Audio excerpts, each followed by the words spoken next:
أعوذ بالله السميع العليم من الشيطان الرجيم. بسم الله الرحمن الرحيم. الحمد لله رب العالمين، والصلاة والسلام على أسعد النبيين وأشرف المرسلين نبينا محمد وعلى آله وصحبه أجمعين ومن دعا بدعوته واستنى بسنته إلى يوم الدين. السلام عليكم ورحمة الله. barka mu da saduwa a wannan yammaci na 20 ga watan Ramadan shekara ta 1427 bayan hijiran Annabi sallallahu alaihi wa alihi wa sallam daga Makka zuwa Madina, wanda kuma shine yammaci na 12 ga watan goma shekara ta 2006 miladiya. A yammacin jiya idan ba a banta ba mun tsane a ƙarshen aya ta 99 cikin wannan sura mai albarka suratul Tauba. Yau za mu tashi kan aya ta 100 daidai. Akwai tambayoyi kamar haka. Mai tambaya na farko ya ce, a kwanakin baya ka kai ziyara jamhuriyar Nijar, wanda kuma ka ba da ansa dangane da wankan janaba wadda ta ɗaure wa mutane kai. Abin da ya ɗaure kai ɗin, ka yi bayani akan halaccin wankan janaba wanda babu alwala a ciki. Haka ne, wankan janaba yana da siffa guda biyu. Akwai sifa da ake cewa sifatul ijza, ta wadatar. Akwai kuma sifa da ake kira sifatu kamal, siffa ta kamala. Wankan janaba a siffarsa ta kamala shine idan ka zo za ka yi wanka ɗin ko za ki yi wanka, ga ruwan a gabanka. Farkon abin da za ka fara yi, za ka karkato bakin mazubin ruwan ka wanke hannunka so 3, sannan sai ka tsoma hannu a cikin ruwan sai ka ɗebo sai ka wanke gabanka. A daidai lokacin da za ka wanke gabanka, a lokacin za ka ƙulla niyya ta wankan janaba wanda yake wajibi ne, wanda yake farilla ne, wanda yake dole ne. Idan ka wanke gabanka, ma'ana ka yi tsarki kenan, to daga nan kuma wato sai ka yi alwala irin yadda kake yin alwala ta sallah, ba wani bambanci da kowace alwala ta sallah. Abinda duk kake a alwala za ka yi, sai abu ɗaya na ƙarshe shine wanke ƙafafu sau 3, to wannan sai ka kyale shi ba za ka yi shi ba. To daga nan gudan sai ka ɗebi ruwa a cikin tafin hannunka ɗaya, sai ka zuba a kanka. Ko da yake kafin haka ya kamata ka tsoma yatsunka hannunka guda 2 a cikin ruwan da kake wanka da shi, ba tare da ka ɗebo ruwa ba ka fito da shi, sai ka mummurza kanka, saboda kowane gashi da ya buɗe lokacin da mani ke ƙoƙarin fita daga jikinka ya koma yadda yake. Dan gashin ɗan adam yakan bubbuɗe, musamman gashinsa na gashinka. Idan ka zuba ruwa a haka na iya haifar maka da ciwon kai ko wani abin na daban. To bayan ka mummurza kanka, to shine sai ka kamfashi ruwa cikin tafin hannu, sai ka zuba a kanka, ka tabbatar ya game ko ina a kanka. Ɗaya kenan. Ka sake kamfata na 2, ka tabbatar ya game ko ina a kanka, sannan kuma ka sake kamfata na 3, ka tabbatar ya game ko ina a kanka. To idan kai wannan shine sai ka ɗebi ruwa ɗin kuma ka game dukkan jikinka da shi, kana mai farawa da ɓangarenka na dama kafin ɓangarenka na hagu, tsagen jikinka na dama kafin tsagen jikinka na hagu, ka tabbatar ruwa ya taɓa ko ina. To idan ka yi wannan ne ka kammala, abu na ƙarshe shine sai ka wanke kafar dama ka kuma wanke kafar hagu, cikon alwalar da ka riga ka faro. To wannan ita ce siffa ta kamala a wankan janaba. In wankan janaba ne haka ake yi, in wankan haila ne haka za a yi, in ma wanka ne na biki, jinin biki ya ɗauke, haka mace za ta yi. Bambancin su kawai shine niyya ce take bambanta su. In za ka yi wankan juma'a ma haka za ka yi, in za ka yi wankan idi ma haka za ka yi, bambanci shine niyya. To wannan ita ce siffa ta kamala. Kun ga idan kun lura da wannan siffa, wato tsarki, wato mutum ya wanke gabansa ko al'aurarsa kenan, wanda a lokacin zai kulla niyya. Daga nan gurin sai alwala, cikakkiyar alwala. Daga nan gurin sai wanke kai so 3, kuma ruwan da mutum zai ɗiba kar ya wuce cikin tafin hannu ɗaya. Daga nan gurin sai game jikinsa da dukkan ruwa, daga nan sai wanke kafafu.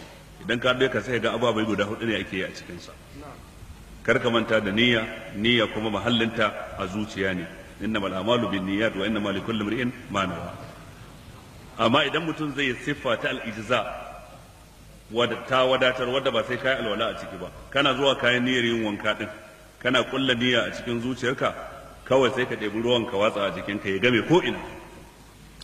in ma wani kududdufi ne ko gulbi ko rami a gabanka ko swimming pool din nan da ke wurare sai ka yi tsallaka fada a ciki ka kulla niyya da ka fito abin da za ka yi shine abu guda biyu. Na farko ka ɗebi ruwa ka kurkure bakinka, sannan kuma sai ka ɗebi wanda za ka shaƙa ka fyace na hancinka, shi kenan ka kammala wanka. Kuma ya halatta ka yi sallah da wannan wankan, hadisi cikin sahih Muslim ya nuna haka. Ina jin babu wata wahala a cikin wannan, sai dai wanda ya wanka na farko ya fi ka kamala saboda ya bi ka'idojin duk yadda suke, don haka yana da kamala, wankansa ya fi cika, ya fi ka lada. Wanda ya nabi kuma ya yi, kuma in ya yi sallah da shi kuma ya yi, dan kasancewa ba a yi alwala ba. Wannan ka'ida ce ta malamai cewa karamin kari idan sun haɗu da babban kari, to da ka kawar da babban kari karamin ma ya tafi. Amma ba lallai bane dan ka kawar da karamin kari ya kasance babban kari ya shiga ciki. Ma'ana alhadasul asghar yatalasha fil hadathil akbar. Shi karamin kari wato shine bawali, bayan gida, mazi da sauransu yana narkewa ne a cikin janaba. Lokacin da ka wanke janaba ka wanke su gaba daya. Ina fata an fahimta. Wannan shine abin da na faɗa a wancan lokaci, sannan kuma shine na sake maimaitawa a yanzu, kila sai dai ko bayanin na yanzu ya kasance ya fi na da fitowa. Mai tambaya ta gaba yana cewa raka'atan al-fajr idan mutum bai same ta ba yaya zai yi? Ya zo ya samu a masallaci har an shiga sallah. Idan da ka zo ka samu an shiga sallah ta asubahi, kai tsaye zaka yi niyya ka shiga cikin sallar asubahi, tunda manzo Allah ya ce idza uqimatis salatu fala salata illa al-maktuba. Idan an riga an tsayar da sallah ta farilla to ba wata sallah ta nafila da zaka yi. Idan ka shiga kammala sallar asubahi da kai, to ya halatta ka tashi a nan take ka yi raka'atan al-fajr dinka. Manzo Allah ya ga wani mutum bayan an kammala sallar asubahi a masallacinsa, ya tashi ya yi sallar nafila raka'a biyu, sai ya tambaye shi me kai, sai shi raka'atan al-fajr ce ta kubuce mun, ban yi ba, na zo an fara sallah, yanzu da aka kammala shi ne sai na yi ta. Sai manzo Allah ya tabbatar da shi, bai ce yayi kuskure ba. Da haka hadisin da ke nuna karhancin yin sallah ta nafila bayan sallar asubahi har sai gari ya waye bai shafi wannan ba, wanda raka'atan al-fajr ta kubuce masa. Wancan hadisi ne am, wannan kuma khas, la ta'aruda bainal am wal khas. Mai tambaya ta gaba yace shin ya halatta mutum ya sayo mashin naira 60,000 sai ya baka ka rinka yin acaba da shi da yarjejeniyar cewa kullum zaka bashi 500 har tsawon wata 7, in aka yi wata 7 mashin din ya zama naka? Bai halatta ba, wannan riba ce. Riba ce. Don menene dalilin kun gina abu akan abin da yake babu tabbas, cewa ga mashin din kullum ka kawo 500, in aka yi wata 7 ya zama naka. Yau ina da lafiya, gobe ba da lafiya. Ranan da na yi aiki zan iya samun 500, zan iya samun ma sama da 500. Wata rana kuma a iya waye gari gashi na yi aikin kuma ban samu 500 din ba. Wata rana a iya kwana 3 ban ma yi aikin ba fita ba, kuma dole sai na nemo 500 a ko ina take na bashi. Wannan tsabagen jari hujjanci ne, mazhabi ne na capitalism wanda babu tausayi da rahama a cikinsa. Don haka haramun ne, haramun ne, haramun ne. Ya kamata ku gane wannan. Don ƙarshe abin da zai faru, mashin ɗin nan na naira 60,000 ya tashi a naira 100,000 da 5,000. Idan kai lissafin wannan wata 7 haka zai zama. A madadin gashi kuɗinsa yanzu wannan daidai yake da a ce yanzu ga mashin in kana da naira 60,000 kawo, amma idan bashi ne daga nan zuwa wata 7 to ya zama 105,000. Bai a tanifi baya a kenan. Bayan hadarin da mutum zai shiga ciki na babu hutu wajen sai ya hada waɗannan kuɗaɗen. Da haka duk masu yin wannan kansu ɗauka cewa suna kasuwancin da ya halatta, bai halatta ba ko miskala zarati. Wanda ya gina da bisa ga rashin sani, muna fatan Allah ya yafe masa, amma daga lokacin da mutum ya ji dole ya gyara. Kun ga yanzu wannan zalunci shine ake a matsayin ɗaiɗaikun mutane, kuma shi ake a gwamnatoci. Waɗansu daga cikin jami'an gwamnati sukan haɗa kai da kamfanoni sai su karɓo wa mutane mashina a baiwa ma'aikata bashi na dole ko kai niyya ko baka yi niyya ba. Mashin din su kila ya tashi akan naira 40,000 a wajensu, amma kuma a baka kai ma'aikaci za a rika cirewa a albashinka zai tashi akan naira 100,000 ko naira 100,000 da wani abu. To daidai yake da wancan, haramun ne, haramun ne, haramun ne. Idan gwamnatoci suna so su ji tausayin al'umma, idan suka sayo shi naira 40,000 da wahalarsu da dako da aka kawo shi har ya zo ofishin karamar hukuma, ko sakatariya ta jiha ko gidan gwamnati, to duk wannan a kaddara sun sa 5,000 a kai, to shikenan sai su baiwa bayan Allah cewa za ku biya 45,000 kuma za a rika cirewa a cikin albashinka ka rika biya da kaɗan kaɗan. To kaga wannan babu laifi, ina fata an fahimta.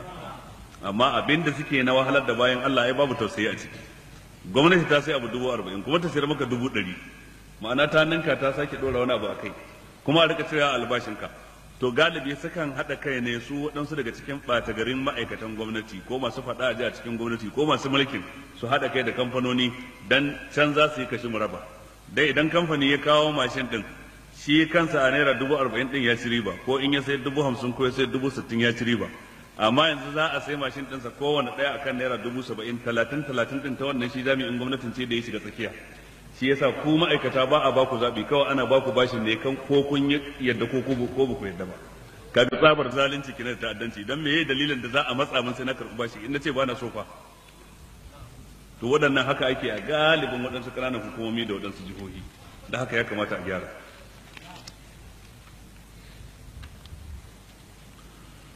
Wani ne ya haɗa magani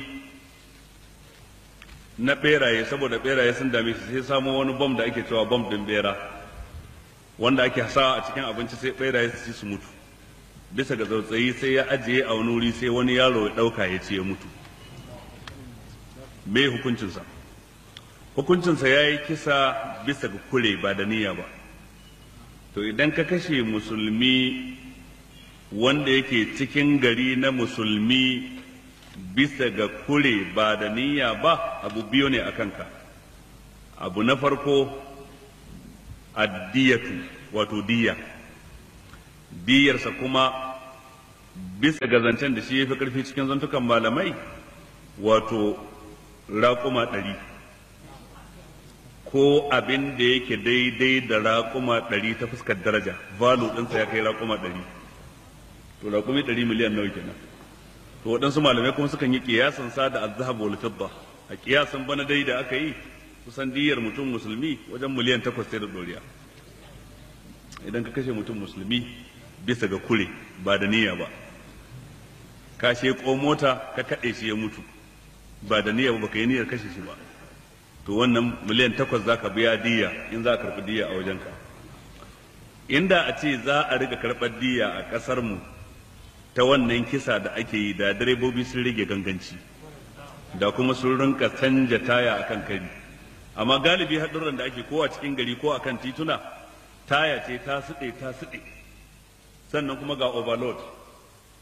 Direba ya ɗauki mutum 5 a baya, ya ɗauki mutum 3 a gaba har da shi na 4, sai ya ce daga kafar ka sannan ya canza giya. Sannan kuma ga taya ta suɗe, kuma ya rinka yana ɗaukan waɗannan fasinjan ya karɓi kuɗinsu kallon agogo yake yi cewa yaushe wannan kudin za su zama halal dan yayi maza ya sake dauko wadansu, da haka sai ya rika gudu sama da kima. Motar ta zanto ta fita daga control ɗinsa, ta fita daga ƙarƙashin gudanarwarsa saboda fashewar taya, saboda waɗansu ababai, sai ya ga mutane sun mutu. To wannan da sai a karɓi diya, in ya kashe mutum 4 a karɓi miliyan 8 har su 4.